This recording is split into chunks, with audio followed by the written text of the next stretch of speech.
We're going to now talk about series, geometric series that are infinite. It means you're adding an infinite number of numbers. Okay, so let's start with this first one. I have a series of fractions right here. And I want to add the first term. Well, that's just that one number. And so just adding that first term is just 1/2. Alright, so we're going to go now and add the first two terms. And imagine that S2, imagine that 2 was a subscript. So we'll have 1/2 plus 1/4. When you find a common denominator, that 1/2 becomes 2/4, and you end up with 3/4.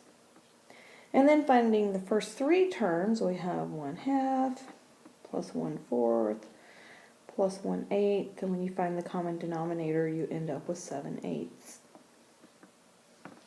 Now I'm a patterns person, and what I notice is that all of the numerators, 1, 3, and 7, are all one less than the denominator. We'll see if that's going to be true for adding the first 10 terms. Well, we know this formula, and this formula says that we take the first term, which is 1/2, and we're going to subtract the ratio. If we divide that, what you're multiplying every single time is also 1/2. Raise it to the n, and we're going to divide it by 1 minus the ratio. Well, what that gives us is 1/2, and we did this problem in class. 1/2 to the 10th power, 2 to the 10th power is 1024. And then we have 1/2. Now what I see here is I have a 1/2 in the numerator and a 1/2 in the denominator, so I'm going to make life simpler, and we're going to cancel those out and just deal with what's in this parentheses right here. And we're going to find a common denominator. I'd rather use black on that. Sorry, let's fix that. So 1024 over 1024 minus 1 over 1024 equals 1023 over 1024. Look, the pattern still works. Your numerator is just one less than your denominator. But the pattern I really want you to look at is what's happening the more terms you add. The more terms you add, the larger your sum is becoming. We're starting at 1/2 and then 3/4 and then 7/8, and it's getting closer and closer and closer to the number 1. Well, this is an infinite sum because we have this dot dot dot right here. Indicates that we're continuing the pattern. So if this continues like this, the more terms we add to our series, the closer we're going to get to 1 being our sum. Alright, we are going to find the sum of a geometric series with this ratio r. Now this is for an infinite geometric series, and remember r is the number that's multiplied to get to the next term. And this is a much simpler formula, which is always good to have. And this is s, and I don't have the sub n because we're not counting terms. We have an infinite number of terms. Then you have your first term divided by 1 minus the ratio. See how much simpler that is? Now this depends on the ratio being less than 1, which means the numbers in your series are going to get smaller the more numbers you will have. If your ratio is large and your numbers are getting bigger, you're not getting closer and closer to another number. So this is going to be no sum.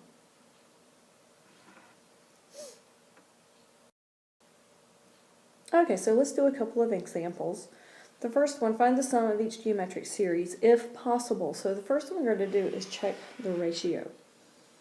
So the ratio here will be the second term divided by the first term and this reduces to 3/4. Well, this is definitely less than 1, so this has a sum, so we're going to find the sum. So our sum, remember, it's the first term divided by 1 minus r. So let's substitute in. So our first term is the 64. 1 minus 3/4 is 1/4. Write it in if you need to. And when you divide by a fraction, multiply by the reciprocal of that denominator. The denominator's reciprocal is going to be 4. And so this one is 256. Now let's look at the next one. So let's find our ratio. And -40 divided by 80, that's -1/2. And the absolute value of that is also less than 1, so we're good there. Alright, so let's find our sum. And our formula is right here, so I'm not going to rewrite it. So we have our first term divided by the 1 minus the ratio. So we're subtracting a negative. That's very important. And we have 80 over 3/2.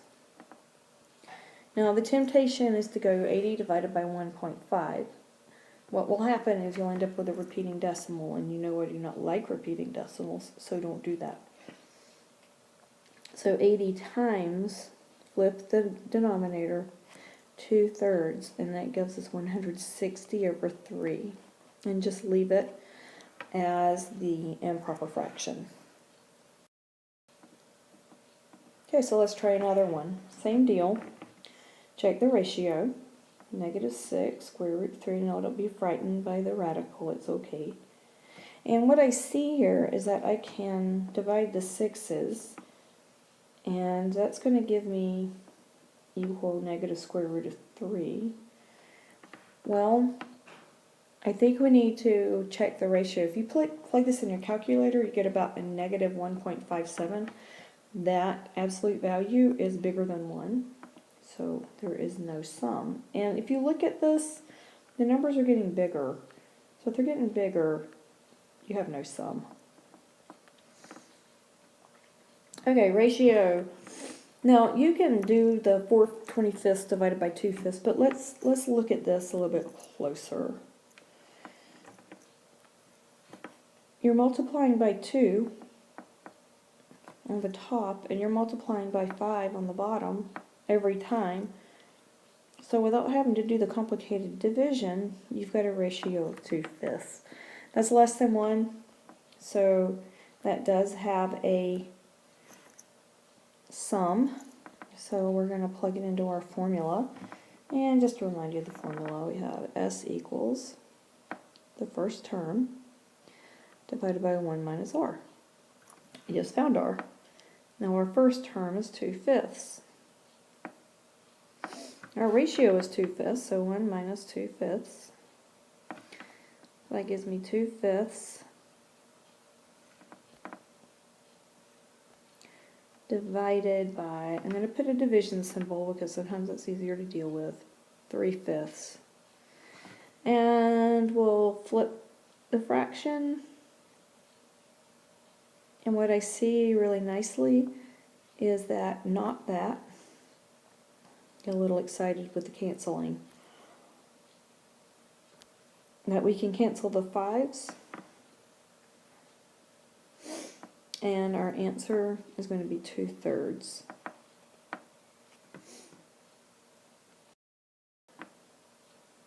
Okay, to write the first 3 terms of the infinite geometric series, that means that we need to find the ratio. And usually we find ratios with having more than one term. We only have one term. So what we're going to do is go back to our formula for the day. And what I see here is that I know my first term and I know my sum. So we can actually solve for r. So let's do that. So we've got 54 equals 36 divided by 1 minus r. Well, I'm going to multiply both sides by 1 minus r. Like that. And that gives me 54 minus 54r equals 36. So I can solve from r for here, so let's keep on going. Okay, let's see, we need to subtract, so that looks like negative 18 to me.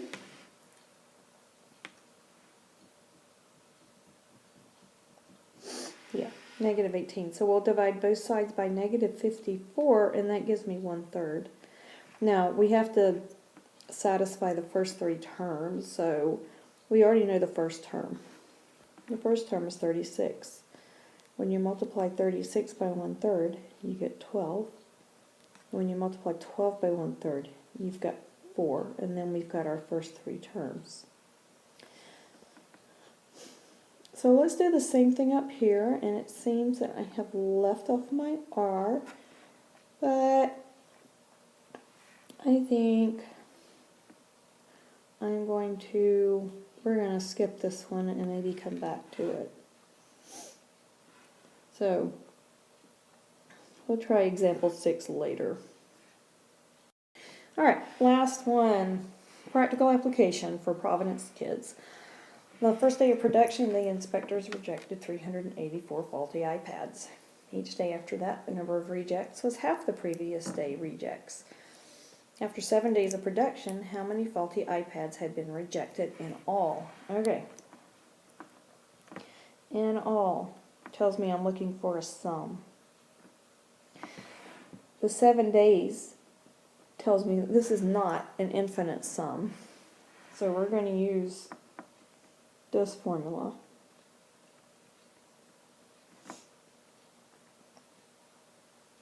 So this is not an infinite sum.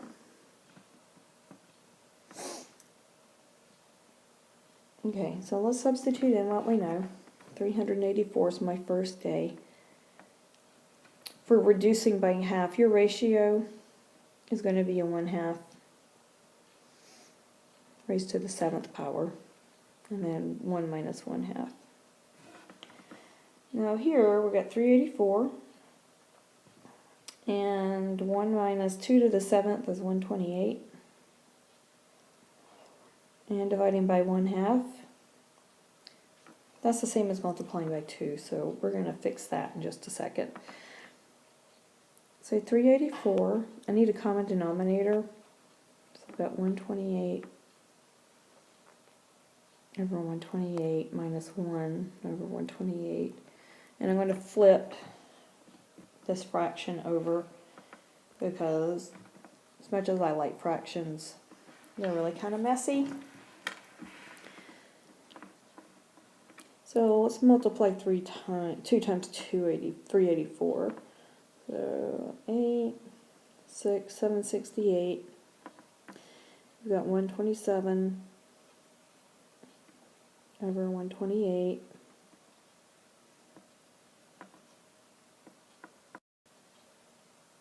All right, so 128 goes into 768 6 times.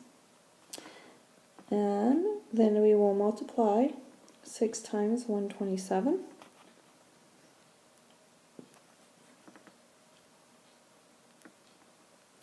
And you get 762. So that's how many faulty iPads we had